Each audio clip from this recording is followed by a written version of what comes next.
वर्ष पुग्न आँटेकी सारी यो उमेरमा पनि यति जवान र राम्री देखिन्छन् कि कसैले पनि उनी 30 वर्ष पुग्न लागिन् भन्ने कुरामा विश्वासै गर्न सक्दैनन्। तर यो उमेरमा पनि सिंगल नै रहेकोले बिचरीको सुन्दरता भने बेर्थै गएको छ।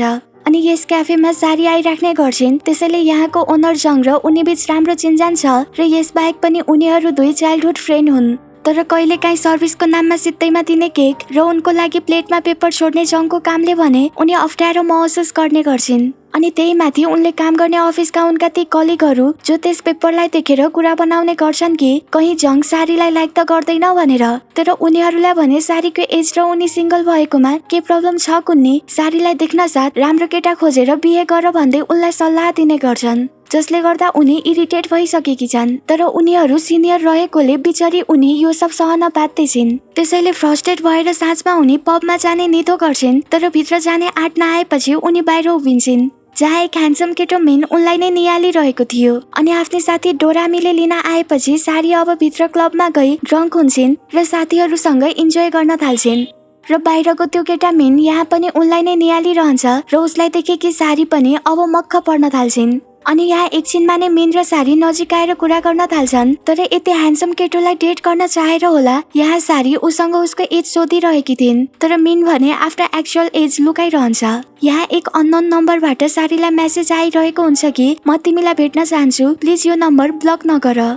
अनि यो देखेको मेनले तिम्रो बॉयफ्रेन्ड हो भनी सोध्दा उनले होइन भनी जवाफ दिन्छन्। अनि अब यी दुईसँगै ड्रिङ्क पनि गर्छन् र जब यो कुरा सारी आफ्ना साथीहरूलाई बताउँछिन् तब त उनीहरू पनि खुसी हुन्छन्। र यहाँ उनीहरू आजको रात मिनसँग बिताउन भन्दै यी दुईटै घर फर्कन्छन्, किनकि भेटेको 1 घण्टा नहुँदै सारी मिनलाई लाइक गर्न थालिसकेकी थिइन्। नभन्दै अर्को दिनको बिहानै हामी सारी र मिनलाई एकसाथ एउटै बेडमा देख्छौँ र हिजोको रातलाई सम्झेर उनी यहाँ लजाउँछिन् पनि। यति बेला उनीहरू दुई सारीको घरमा रहेछन्, जहाँ ब्रेकफास्टको टाइममा उनी मिनसँग फेरि उसको एज सोध्छिन्। तर यो पटक पनि ऊ केही बताउँदैन र ऊ फोन कलमा बिजी भएको मौकाको फाइदा उठाउँदै सारी उसको आइडी कार्ड चेक गर्छिन् र मेन जम्मा 20 वर्षको जवान केटो हो भन्ने थाहा पाएपछि उनी यहाँ सक हुन्छन्। त्यसैले अब उनले उसलाई घरबाट निकालिदिन्छन्, किनकि आफूभन्दा 10 वर्ष सानो केटोसँग उनी कसरी रिलेसनमा बस्न सक्छिन्। र अब सारी साथीहरूलाई भेटेर मिनको बारेमा बताइदिन्छन् र यहाँ उनी अघि भन्छन् हिजो मिन र उनी बीच केही भएको थिएन,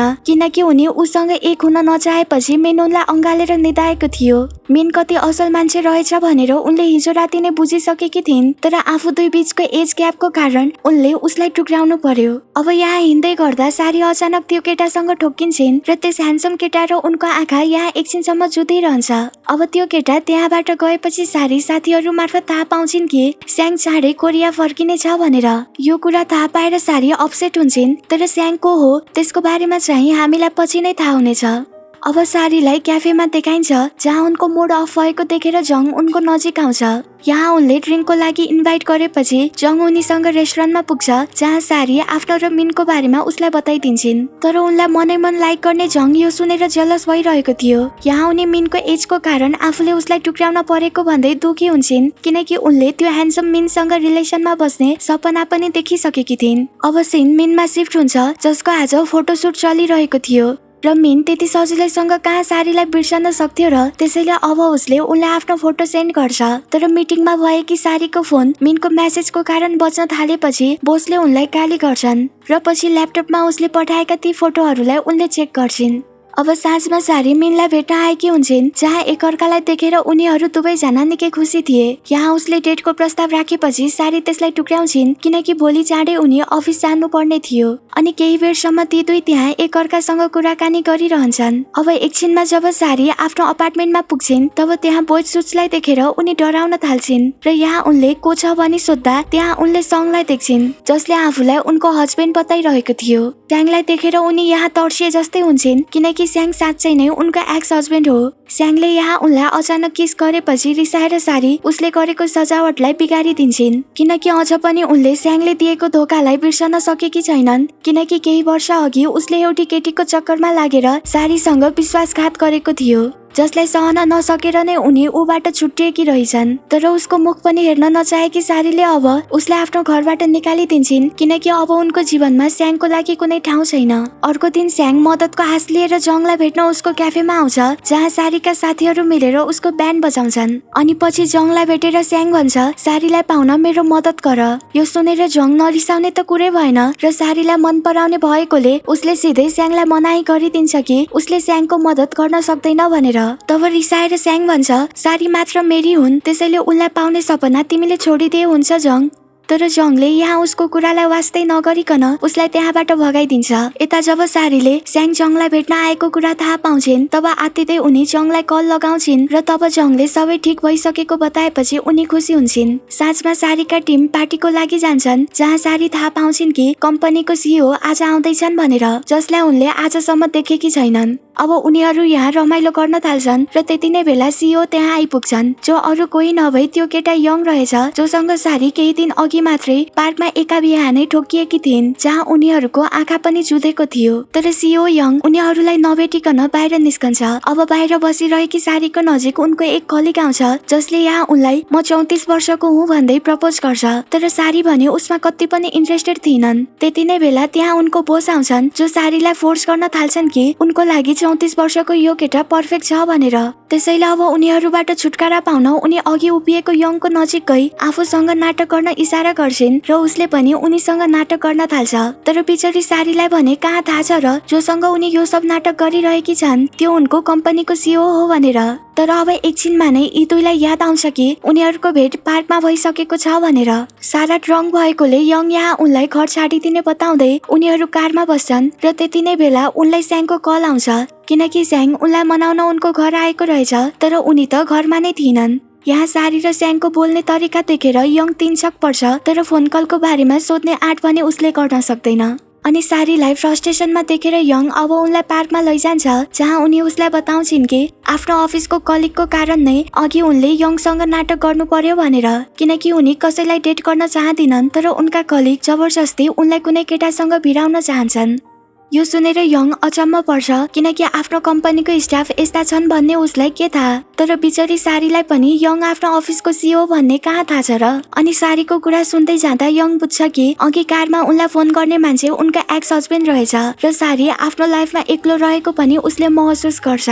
सारीको कम्पनी एक फ्यासन कम्पनी भएकोले मोडल रहेको मिनलाई साइन गरिएको रहेछ, त्यसैले त मिन सारीको नजिक रहेकोले यति धेरै खुसी भइरहेको छ। अब जब कम्पनीमा सिइओ यङको एन्ट्री हुन्छ तब त सारी सक हुन्छन् र इम्बेरेसमेन्टबाट बच्न उनी उसलाई इग्नोर गर्न थाल्छिन्। तर उनले अभोइड गरेको मन नपरेर होला यङ भने उनको पछि लाग्छ र यो देखेर मिन भने जेलस भइरहेको थियो। अनि यता यङ सारीसँग माफी माग्छ उनीसँग हिजो आफ्नो वास्तविक पहिचान लुकाएकोमा। अब साँझमा घर आएपछि अपार्टमेन्टको ढोकामा त्यस टेडीलाई देखेर सारीलाई पास्टको याद आउँछ, जति बेला उनी स्याङसँग रिलेसनमा थिइन् र उनीहरू एकअर्कासँग निकै खुसी थिए। पुराना यादहरूबाट बाहिर आएर उनी अब ढोका खोल्ने कोसिस गर्छिन्, तर ढोका खोलिँदैन र यहाँ कसैको उपस्थितिलाई महसुस गरेकी उनी अब तल आउँछिन्, जहाँ उनको भेट मिनसँग हुन्छ र मिन उनलाई एक रेस्टुरेन्टमा ल्याउँछ। सारीले आफ्नो अपार्टमेन्टको ढोकाको लक बिर्सिएको थाहा पाएपछि मिन उनलाई एक होटेलमा ल्याउँछ, जहाँ स्याङ पनि आएको हुन्छ र यहाँ ती दुईलाई एकसाथ देखेर स्याङ उनीसँग नानाबाती प्रश्न गर्न थाल्छ। तर अब सारी स्याङ र मिनको बीचमा नराम्ररी फस्छिन् र यहाँ जब स्याङले सारी आफ्नो वाइफ भएको बताउँछ तब त मिन सक हुन्छ र पछि सारीले आफू दुईको डिभोर्स भइसकेको बताउँछिन्। तर सारीको पास्ट जानिसकेपछि पनि ऊ सारीको साथ आफूलाई नछोड्ने बताउँछ र यो सुनेर स्याङ रिसाएपछि अब यी दुई बीच फाइट हुन्छ। अब फाइट सकिएपछि सारी मिनलाई लिएर आउँछिन्, जहाँ उनी मिनसँग माफी माग्छिन् आफ्नो पास्टको बारेमा उसलाई पहिले नबताएकोमा। तर आज स्याङको करतुतले सारी मिनको अघि निकै इम्बेरेस फिल गरिरहेकी थिइन्। अर्को दिन जङले सारीको अपार्टमेन्टको ढोका खोलिदिएपछि उनी खुसी हुन्छन्, तर स्याङको कुरा निस्केपछि यी दुई बीच सानो झगडा हुन थाल्छ। त्यसैले अब जङ स्याङलाई भेटेर उसलाई सम्झाउँछ कि उसको कारण सारीले आफ्नो लाइफमा धेरै प्रब्लम फेस गरिसकेकी छन्, त्यसैले अब उनलाई पछ्याउन छाडिदेऊ। यता अफिसमा यङले आज सारीलाई लन्चको प्रस्ताव राखेपछि उनी उसँग जान्छन्, जहाँ यङ उनीसँग उनको लाइक डिसलाइक सोध्दै थियो, यानि कि यङ पनि सारीलाई लाइक गर्न थालिसकेछ। यानि कि मिन, जङ, यङ र स्याङ यी चारैजना केटाहरू एउटी केटी सारीको पछि पागल भएका छन्। तर बिचरी सारी अब यी चारजना मज्नु मध्ये कसलाई रोज्लिन् त? साथीहरू, कहानीमा अघि बढ्नु अघि म बताउन चाहन्छु कि हाम्रो यस च्यानलमा कपिराइट इस्युको कारण अहिले हामीले निकै प्रब्लम फेस गरिरहेका छौँ। अनि यो समस्या सुल्झाउन हामीलाई केही समय लाग्ने भएकाले त्यतिन्जेलसम्म भिडियो अपलोड गर्न हामीले नयाँ च्यानल सुरु गरेका छौँ, जसको नाम नेपाली अक्षरमा रातकी रानी लेखिएको छ। आशा छ त्यस च्यानललाई पनि तपाईहरूले उत्तिकै माया र सपोर्ट गर्नुहुनेछ। अब जङको आर्ट एक्जिबिसन वाला दिनलाई देखाइन्छ, जहाँ सारी यङसँग आएको देखेर जङ भने निकै जेलस भइरहेको थियो अनि सारीलाई पछ्याउँदै मिन पनि त्यहाँ आइसकेको हुन्छ। त्यसैले अब यङ, जङ र मिन यहाँ एकअर्कासँग यस्तो प्रिटेन्ड गर्न थाल्छन् कि मानव सारीको सबैभन्दा बढी क्लोज आफू नै छन् कि जस्तो। यहाँ सारी यङसँग बोलेको जङलाई कति पनि मन परेको थिएन, त्यसैले अब ऊ उनको नजिक गई आफू उनीसँग एकान्तमा कुरा गर्न चाहेको बताउँछ। तर उनी नमानेपछि जङ उनको सामु यहाँ निकै रुड बिहेभियर देखाउँछ अनि त्यति नै बेला स्क्रिनमा जङले तयार गरेको त्यो भिडियो स्टार्ट हुन्छ, जुन भिडियो उसले सारीको बारेमा सोचेर नै बनाएको रहेछ। तर रिसमा अन्ध भएको जङले त्यस भिडियोलाई अफ गरेर जान्छ। तर अब जङको यस्तो व्यवहारबाट भने जुनलाई बुझ्न बेर लाग्दैन कि जङ पनि सारीलाई लाइक गर्छ भनेर। अब जङलाई खोज्दै सारी उसको नजिक पुग्छिन्, जहाँ जङले अब केही नलुकाइकन हाक्कै भनिदिन्छ कि ऊ उनलाई माया गर्छ भनेर। तर सारी उसको कुरा सुनेर पनि नसुने झै गरी घर आएर खुब रुन्छिन्। अर्को दिन मिटिङमा सारीको प्रेजेन्टेसनबाट सबैजना खुसी हुन्छन्, तर सारीकी अर्की कलिग जिना भने सारीसँग जेलस फिल गरिरहेकी हुन्छन्। तर एकछिनमा नै सारी फोनमा देख्छिन् कि उनको र यङको फोटो सोशल मिडियामा पब्लिक भएछ, जहाँ सबैले सारीमाथि आफ्नै अफिसको सिओ यङलाई फसाएको नराम्रो आरोप लगाइरहेका थिए भने उनी डिभोर्सी हुन् भन्ने कुरा पनि सबैले थाहा पाइसकेका हुन्छन्। यो सब देखेर सारी यति साह्रै दुखी हुन्छन् कि उनी सिधै घरको लागि निस्कन्छन्। तर अगाडि यङले लिफ्टमा आउन भनेपछि उनी उसको कुरा मानेर उसँग लिफ्टमा जान्छन्। यहाँ यङलाई उनी अब आफू दुई एकअर्काबाट टाढै रहेको राम्रो हुने बताउँछिन्, तर यङ कसरी उनीसँग टाढिन सक्छ र? त्यसैले ऊ उनलाई सम्झाउँछ कि उनी निर्दोष छिन् भनेर उसले प्रुभ गर्न सक्छ भनेर। तर उनी यसो नगर्न भन्दै बाहिर निस्कन लाग्छिन्, जहाँ यङ उनको हात समातेर उनलाई रोक्छ। तर यी दुईलाई एकसाथ देखेर बाँकी स्टाफ फेरि गलत सोच्छन्। अब त्यति नै बेला त्यहाँ सारीकी एक्स सासू यानि कि स्याङकी आमा आउँछिन् र यहाँ उनी धन सम्पत्तिको लोभ देखाएर सारीलाई स्याङको लाइफमा फर्कन भन्छन्। तर सारीले सिधै भनिदिन्छन् कि स्याङ प्रति उनको मनमा अब कुनै फिलिङ छैन भनेर। यो सबले सारी हैरान परिसकेकी हुन्छन् र त्यही माथि अफिसमा उनकै कुरा चलिरहेकोले अब उनी घरमा आइ निकै निराश भएर बस्छिन्। यता क्याफेमा जङले पनि सारीको डिभोर्सवाला सिक्रेट सबैले थाहा पाएछन् भन्ने कुरा बुझिसकेको थियो, त्यसैले उसलाई यति बेला महसुस भइरहेको थियो कि सारी कति दुखी होलिन् भनेर। यहाँ ऊ उनलाई कल गर्ने कोसिस गर्छ, तर हिजोको कुरालाई सम्झिएपछि कल गर्नै सक्दैन। तर पनि उनलाई भेट्ने निर्णय गरेर उनको अपार्टमेन्टसम्म त ऊ पुग्छ। तर त्यति नै बेला भित्रबाट मिन आएर खानाको पार्सल रिसिभ गरेको देखेपछि जङ भित्र गएर सारीलाई भेट्ने आँट नै गर्न सक्दैन। यो सबले निराश भएको जङ क्याफे आएर ड्रिङ्क गर्छ भने यता मिन दुखी सारीको मुड ठिक गर्ने कोसिस गरिरहेको थियो। र उता क्याफेमा हामी जङको साथमा स्याङ र यङलाई पनि देख्छौँ, जो यहाँ ड्रिङ्क गरेर आफ्नो पीडा कम गर्ने कोसिस गरिरहेका थिए। अब अर्को साथ सारीको घरमा जिना यानि कि सारीको कलिग आउँछिन्, जहाँ जिनाले सारीलाई बताइदिन्छन् कि सारी र सिओ यङको फोटो मिस जीले लिक गरेकी थिइन् र मिस जी उनीहरूको कलिग हुन्। अब सारीको सबै मिसअन्डरस्ट्यान्डिङ क्लियर हुन्छ, किनकि उनलाई त्यो फोटो लिक गर्ने काम जिनाको जस्तो लागेको थियो। तर वास्तविकता थाहा पाइसकेपछि जिना र सारी बीच पनि अब फ्रेन्डसिप हुन्छ। अर्को दिन सारी निकै नै कन्फिडेन्स भएर अफिस आउँछिन् र हिजोसम्म कुरा काटेका ती कलिगहरूलाई मजाले जवाफ दिन्छन् कि उनी डिभोर्सी हुन्, तर उनको कुनै बच्चा छैन, त्यसैले आफू डिभोर्सी भएकोमा उनलाई केही आपत्ति छैन। अनि यस कम्पनीमा इन्टर्नसिप गर्दा पनि उनले सिओ यङलाई देखेकी थिएनन् र पहिलो पटक यङलाई भेट्दा पनि उनले यङलाई चिनेकी थिएनन्। अनि आफ्नो र यङको फोटो लिक गरेकी त्यस केटी जीलाई पनि उनले मजाले सुनाइदिन्छन् र सारीको यो कन्फिडेन्सलाई देखेर सबै प्रभावित हुन्छन् भने यो सब देखिरहेको यङ मुसु मुसु मुस्कुराइरहेको थियो। अब एकछिनपछि यङ सारीलाई भेटेर कन्फेस गर्छ कि ऊ उनलाई माया गर्छ भनेर। तर यङलाई आफ्नो कन्फेसनको जवाफ चाहिएको थिएन, त्यसैले पहिले नै ऊ उनलाई जवाफ नदिन भन्छ, किनकि सारीको मनमा यङ प्रति कुनै फिलिङ छैन भन्ने यङलाई राम्रोसँग थाहा छ। अनि साँझमा सारी आफ्नो खुसीलाई साथीहरूसँग सेलिब्रेट गर्छिन्। अर्को दिन सारीको भेट उनको एक्स हस्बेन्ड स्याङसँग पनि हुन्छ र यति बेला यी दुई त्यही क्याफेमा हुन्छन्, जहाँ वर्षौं अघि स्याङले उनलाई बिहेको लागि प्रपोज गरेको थियो। यहाँ स्याङ आफू दुई रिलेसनमा हुँदा आफूले गरेका गल्तीहरूको लागि उनीसँग माफी माग्छ र पछि उनलाई बताउँछ कि म अझ पनि तिमीलाई निकै माया गर्छु, त्यसैले प्लिज मसँग फेरि एक पटक बिहे गर र यो पटक म तिमीलाई गुनासोकै एक मौका पनि दिने छैन। यो सुनेर सारी दुखी हुँदै उसलाई भन्छन्, अब म तिमीलाई लाइक गर्दिन, त्यसैले अब यी कुराहरूको पनि कुनै मतलब छैन। यति भनेर उनी उसलाई सल्लाह दिन्छन् कि अब उनलाई बिर्सिएर जीवनमा अघि बढेको राम्रो हुनेछ।